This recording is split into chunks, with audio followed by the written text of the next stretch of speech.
ابی بن خلف رسول اللہ صلی اللہ علیہ وسلم کی اس بات پر تنزیہ ہنس پڑا اور ہنستا ہوا چلا گیا۔ اب احد کا معرکے میں رسول صلی اللہ علیہ وسلم کو ابی بن خلف یاد آ گیا۔ جو ہی آپ صلی اللہ علیہ وسلم نے اس کا نام لیا تو دور سے ایک گھوڑا سرپٹ دوڑاتا آیا۔ سب نے ادھر دیکھا۔ میرے عزیز ساتھیوں، رسول اکرم صلی اللہ علیہ وسلم نے اپنے ساتھیوں سے کہا، مجھے کچھ ایسے لگ رہا ہے جیسے یہ سوار جو ہماری طرف بڑھتا آ رہا ہے ابھی ہی ہوگا۔ اگر وہ ابھی ہی ہو تو اسے روکنا نہیں، اسے میرے سامنے اور میرے قریب آنے دینا۔ مورخین واقدی، مواغزی اور ابن ہشام نے لکھا ہے کہ وہ سوار ابی بن خلف ہی تھا۔ اس نے للکار کر کہا کہ سنبھل جا محمد، ابھی آ گیا ہے، یہ دیکھ میں اسی گھوڑے پر سوار ہوں جو تمہیں دکھایا تھا۔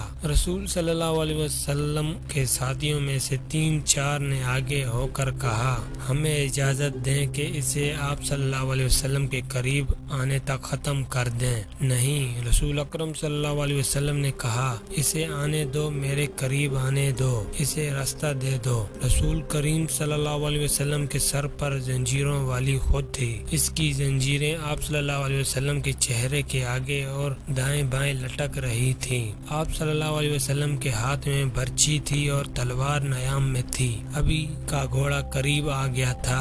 آگے آ جا ابھی، رسول خدا صلی اللہ علیہ وسلم نے للکار کے کہا، میرے سوا تیرے ساتھ کوئی نہیں لڑے گا۔ ابی بن خلف نے اپنا گھوڑا قریب لا کے روکا اور تنزیہ کہکا لگایا۔ اسے شاید پورا یقین تھا کہ وہ آپ صلی اللہ علیہ وسلم کو قتل کر دے گا۔ اس کی تلوار ابھی نیام میں تھی۔ آپ صلی اللہ علیہ وسلم اس کے قریب چلے گئے۔ وہ بڑے طاقتور گھوڑے پر تھا اور آپ صلی اللہ علیہ وسلم زمین پر۔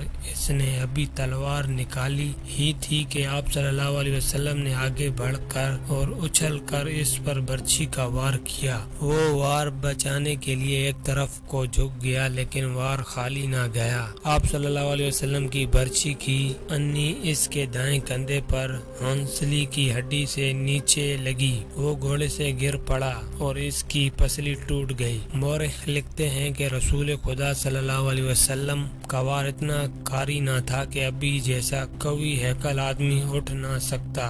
رسول خدا صلی اللہ علیہ وسلم اس پر دوسرا وار کرنے کو دوڑے۔ وہ گھوڑے کے دوسری طرف گرا تھا۔ اس پر شاید دہشت طاری ہو گئی تھی یا آپ صلی اللہ علیہ وسلم کا وار اس کے لیے غیر متوقع تھا۔ وہ اٹھا اور اپنے گھوڑے وہاں چھوڑ کر بھاگ گیا۔ چلتا جا رہا تھا، محمد نے مجھے قتل کر دیا ہے، اے اہل قریش، محمد نے مجھے قتل کر ڈالا۔ قریش کے کچھ آدمیوں نے اس کے زخم دیکھے تو اسے تسلی دی کہ اسے کسی نے قتل نہیں کیا، زخم بالکل معمولی ہے۔ لیکن اس پر نہ جانے کیسی کیفیت طاری ہو گئی تھی کہ اس کی زبان سے یہی الفاظ نکلتے تھے، میں زندہ نہیں رہوں گا۔ محمد نے کہا تھا کہ میں اس کے ہاتھوں قتل ہو جاؤں گا۔ مورخ ابن ہشام نے یہاں تک لکھا ہے کہ ابی نے یہ الفاظ بھی کہے تھے، اگر محمد مجھ پر صرف تھوک دیتا تو بھی میں زندہ نہ رہ سکتا تھا۔